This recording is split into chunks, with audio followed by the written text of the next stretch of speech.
झाला आज मोठा प्रॉब्लेम। नमस्कार मित्रांनो, आज माझ्या व्लॉगचा 27वा दिवस। तर आम्ही सकाळी उठलो 6:30 वाजता आणि घेतलं पाणी मारायला। काल सारखी आज थंडी होती आणि पूर्ण मी गारटलो।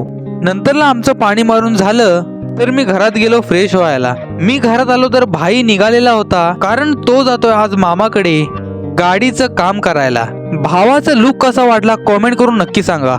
तर मित्रांनो, आज कामगार आले नव्हते कारण आमच्या फाड्याच संपल्या होत्या। नंतरला आला मला फाडीवाल्याचा फोन आणि मी गेलो स्टॉपवर। नंतरला मला फाडीवाला भेटला आणि आज चक्क 2 गाड्या आल्या। ट्रकामध्ये बसायची मजाच वेगळी आहे मित्रांनो। फुल मजा घेत घेत मी दाखवली त्यांना फाडी ठेवायची जागा आणि 15 मिनिटात 3 लोड लावून झाल्या। तर मित्रांनो, हा बघा काल लावलेला दरवाजा, कालच्या ब्लॉग मध्ये दाखवलाच नाही।